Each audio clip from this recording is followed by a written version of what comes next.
কেমন আছেন সবাই? আজকে আমি চলে আসছি বাগেরহাটের একটি অন্যরকম দোকানে। তো এই দোকানে দেখুন কি কি পাওয়া যায়। প্রথমে আমি এই দোকানের ওনারের সাথে একটু কথা বলবো, যার এই দোকানটা।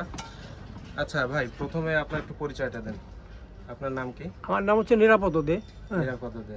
আচ্ছা, আপনি কত বছর ধরে এই দোকান চালাচ্ছেন? এই 15-16 বছর। 15-16 বছর ধরে। আচ্ছা, দেখি আপনার দোকানে কি কি আছে, আপনি একটু আমাদেরকে একটু দেখান। আর এই নিত্য প্রয়োজনীয় তৈজসপত্র আর কি। আচ্ছা, এটা হচ্ছে তেল মাপার যে কাপ, তাই না? আর উপরেও অনেকগুলো অনেক টাইপের কাপ আছে। এইগুলোর দাম কেমন? এই দাম হচ্ছে কি আপনার লিটার সেট আছে, আপনার 5 লিটার আছে, 2 লিটার আছে, 1 লিটার সেট আছে আপনার 240 টাকা।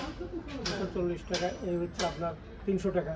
300 টাকা। আর ওই পাশে দেখা যাচ্ছে যে মাছ ধরা যে কোষ, এই কোষটা আপনার চিতার পিঠা, হ্যাঁ, কোষগুলো কত করে? এই 60-70 টাকা আছে, উপরে 120 টাকাও আছে। আর ওই তেল টানা পাইপ মাঝারি ছোট, এই পাইপগুলো কত করে? 150, আপনার 200 টাকা। 150-200 টাকা, তাহলে তো দাম খুব বেশি না। আচ্ছা আচ্ছা। আর এই পাশে হচ্ছে যে রুটি বেলার জন্য যে বেলন, সেই বেলন আছে। বেলনের দাম কত? বেলনের দাম হচ্ছে আপনার 30 টাকা। আর এই পিড়ি, বেলন পিড়ি সহ 120 টাকা, 30 টাকা। বেলন পিড়ি সহ 120 টাকা সেট। পিড়িগুলো তো বেশ মোটামুটি ভালো, নিচে কোনো পায়া নেই, সমান। পায়াও করে দেওয়া যায়, যারা চায় তাদের করে দেওয়া যায়। এটা আসলে টাইলসের উপরে, যাদের রান্নাঘরে টাইলস দেওয়া তাদের জন্য আসলে ভালো হয় এগুলো। আর এই যে দেখেন, এই সামান্য টুকিটাকি মাল, বেশি বড় দোকান না, আর কিছু দোকান। আনকমন টাইপের জিনিস আছে আপনার কাছে। আপনি একটু আসেন আমাদের সাথে, একটু বাইরে আসেন। এই সব কমন টাইপের দোকান না। আচ্ছা, এই দাড়ি পাল্লাগুলোর দাম কত? দাড়ি পাল্লা দেন এই সাইজ আপনার 3.5 টাকা, কমপ্লিট সেট। কত টাকা? 350 টাকা। 350 টাকা। এই আপনার এই 400 টাকা আছে, এই 450 টাকা। এটা হচ্ছে বড়, এটা হচ্ছে 400 টাকা। এই হচ্ছে আর বড়, এটা হচ্ছে 450 টাকা। 650 টাকা। 450। ও 450 টাকা। এটা 400, ওটা 450। আচ্ছা, এই যে জিনিসগুলা, এই জিনিসগুলার আসলে কি বলে? হাতল বলে আর কি। হাতল, এগুলাতে চাল টাল উঠানো হয়। আচ্ছা, এগুলোর দাম কত? এগুলো জিআইসি, এগুলো হচ্ছে আপনার 120 টাকা পিস। 120 টাকা পিস। আর এই ছোটগুলা? এই ছোটগুলো আপনার হচ্ছে এসএস এর, এইগুলো হচ্ছে 120 টাকা। আর এই হচ্ছে আপনার 90 টাকা জিআইসিটা। তারপরে এই হচ্ছে আপনার 200 টাকা মতন দাম। এটা একটু সাইজে বড়। এই সাইজে বড়। কত কেজির মতো একবারে ওঠে এতে? এতে আপনার 2 কেজি মতন। 2 কেজির মতো। আর এসএস এর এই আছে আপনার 300-350 টাকা। এসএস এর এগুলোও আছে, এগুলোর দাম হচ্ছে 350 টাকার মতো।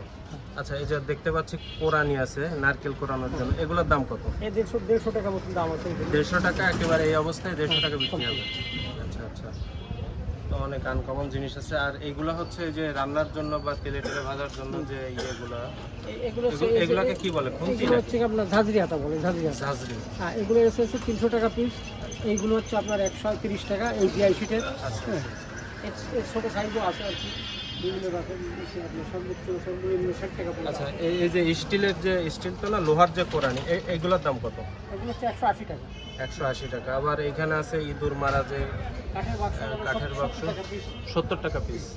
আর এই কুড়ালটার দাম কত? ছোট যে কুড়াল? 180 টাকা, কম্পার্ট শার্ট সহ 180 টাকা। আচ্ছা আচ্ছা আচ্ছা। আর এই নিড়ানিগুলো কত করে? এই যে নিড়ানিটা দেখতে পাচ্ছি, আপনার 80 টাকা পিস। 80 টাকা পিস। আর এই ফোটা আছে আপনার 90 টাকা পিস। 90 টাকা পিস। তা কিছু কি কম রাখবেন নাকি এই দামেই বিক্রি করেন?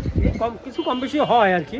হ্যাঁ, দাম দর করার পরে মোটামুটি একটু আমাদের এখানে তত আর কি, মানে বার্গেনিং এর বিশেষ কোনো সুযোগ নেই। বেশি লাভ নাই সব জিনিস। এই সামান্য কিছু হয়তো কম বেশি হয়, বার্গেনিং টা হয় ব্যাপার নেই। আসলে ভালো এইসব জিনিস। এখন অনেকের লাগে, আবার অনেকের লাগে না, কিন্তু যাদের লাগে তারা আসলে খুঁজে পায় না যে কোন জায়গায় এগুলো পাওয়া যাবে। তো এই দোকানটার অবস্থান হচ্ছে নাগের বাজার। এটা হচ্ছে সুপারিপট্টি মোড়, মেইন রোড সুপারিপট্টি মোড়। ওই সুপারিপট্টি ঢুকে গেল ওইদিকে। আচ্ছা আচ্ছা আচ্ছা। তো যাদের এই ধরনের জিনিসপত্র লাগবে তারা এই দোকানে চলে আসতে পারেন।